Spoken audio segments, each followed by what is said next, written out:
নমস্কার বন্ধুরা, আজকে আমরা নিয়ে চলে এসেছি এর একটি নতুন রেসিপি, আলুর পুর ভরা কচুরি। তার জন্য কী কী লাগছে দেখে নেওয়া যাক।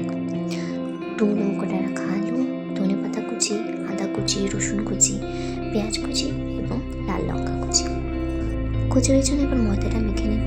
এর জন্য একটু লবণ, চিনি এবং একটু সাদা তেল দিয়ে ভালো করে ময়ান দিয়ে তারপর হালকা একটু জল দিয়ে আমরা ডোটাকে ঠিক এভাবে মেখে নেব। মাখা হয়ে গেছে, এবার ঢাকা দিয়ে রেখে দেব। এবার কড়াতে তেল গরম করে 5 ফোড়ন দিয়ে আদা কুচি, রসুন কুচি দিয়ে একটু ভালো করে নেড়ে নেব। এবার পেঁয়াজ কুচি, লাল লঙ্কা কুচি দিয়ে আর একটু নাড়াচাড়া করে নেব। করার পর এবার ডুমো করে রাখা আলুগুলো দিয়ে দেব।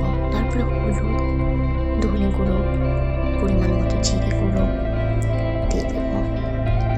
তারপর আর একটু কিছুটা লঙ্কার গুঁড়ো দেব, একটু কালার হওয়ার জন্য। তারপর পরিমাণ মতো লবণ আর স্বাদ অনুযায়ী একটু সামান্য চিনি জিনিসটা ব্যালেন্স করার জন্য দিয়ে দেব।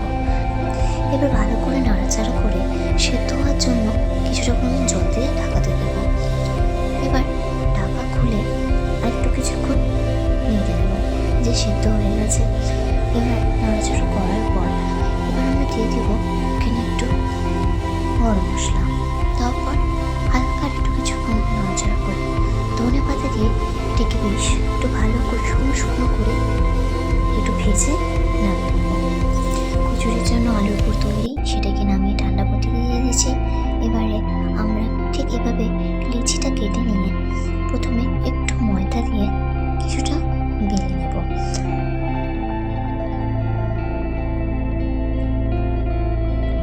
বেলে নেওয়ার পর তারপর সেখানে কিছুটা আলুর পুর দিয়ে দেব।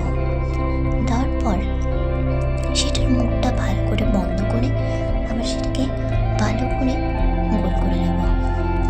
গোল করে নিয়ে সেটাকে মুখটা বন্ধ করে আবার আমরা কিছুটা পরিমাণ ময়দা দিয়ে আবার একটু চেপে চেপে ভালো করে বেলে নেব।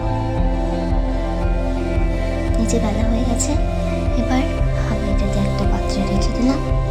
এবার তেলটা হালকা একটু গরম করে দিয়ে দেবো, দিয়ে পালট করে লালচে লালচে করে ভেজে নেব। এটা খুবই সুন্দর ফুলকো ফুলকো হয়ে গেছে।